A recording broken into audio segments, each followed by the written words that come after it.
réaliser une rétreinte forgée centrée sur un tube acier. Voici les outils nécessaires pour réaliser la rétreinte. Mais d'abord, on va calculer la distance pour réaliser la rétreinte forgée sur un tube acier.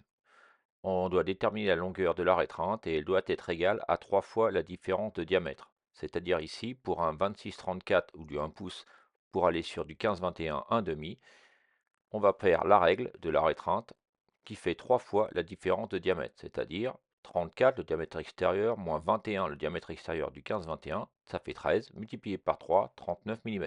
Et on va arrondir à 40 mm pour les facilités d'exécution.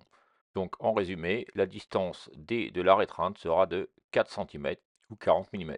Alors maintenant, à l'atelier, on va commencer par ébavurer l'extrémité du tube avec un alésoir.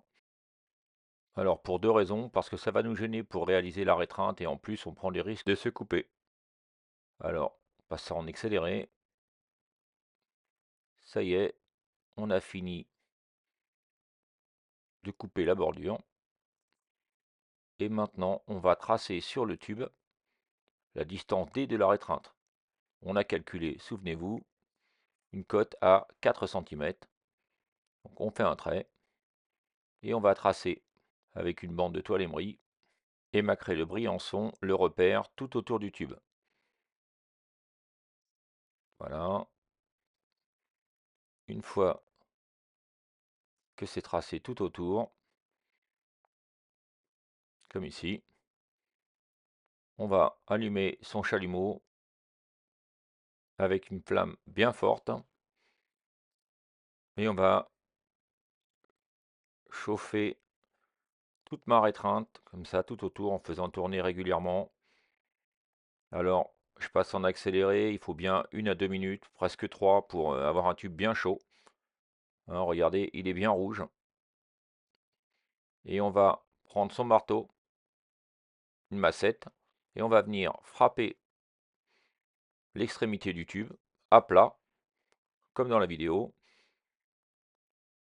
sur toute la longueur de la chauffe. On y va tranquillement, on évite de marquer le tube, et à chaque fois que le tube redevient gris ou rouge sombre, on rechauffe. Voilà, on voit bien ce qui se passe. Et on vient taper ici tranquillement, toujours avec un angle. Et on va façonner notre rétreinte. C'est pour ça qu'on appelle ça une rétreinte forgée. Alors l'idéal est quand même de s'équiper en protection auditive, parce que ça fait du bruit. Je regrette toujours de lancer ce TP-là à l'atelier, parce que ça fait un boucan effroyable. Alors voilà, encore 1 à 2 minutes de chauffe. Voilà, je prends bien le temps de filmer toute cette partie-là, parce que c'est assez long. On ne se rend pas compte que c'est extrêmement important que le tube soit bien chauffé.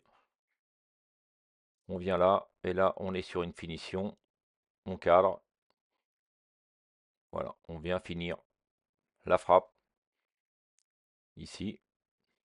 Et ce qui est important de comprendre, c'est que la rétreinte doit faire la distance exacte du diamètre extérieur du tube sur lequel on arrive. Ici, ça va être du 15-21, donc je vais prendre un morceau de tube et je vais venir le positionner ici doucement. Vous voyez, la rétreinte doit faire la même dimension que le tube. Donc, il en manque un petit peu. On vient frapper doucement. Voilà, le but c'est de pas marquer, hein. Voilà, là ça commence à devenir propre. Vous avez compris le principe de la rétreinte forgée. Je vais refroidir mon tube. Je vais venir ici faire un ajustement pour la planéité. Je vais aussi enlever avec ma lime la calamine sur les côtés.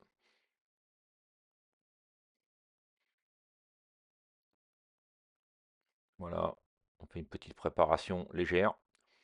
Et on va venir positionner son tube, vous voyez, c'est quand même pas mal. Je suis content de moi. Ici, si on a bien travaillé, déjà la planéité est presque parfaite. Là, vous voyez qu'il faudra ajuster avec un petit point de soudure, comme ceci. Là, j'ai tracé deux traits d'axe pour que vous voyez bien que c'est bien droit. Et avec mon chalumeau, j'ai pointé 2 points de fusion et même un troisième. C'est important de réaliser ces points de fusion avant la soudure et d'en faire au moins 2. Sinon, vous allez réaliser une torsion pendant la soudure. Voilà, regardez, c'est bien droit. Ça y est, maintenant vous avez vu dans cette vidéo comment réaliser une rétreinte forgée centrée.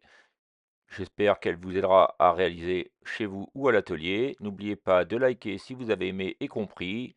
N'oubliez pas aussi de vous abonner. À bientôt.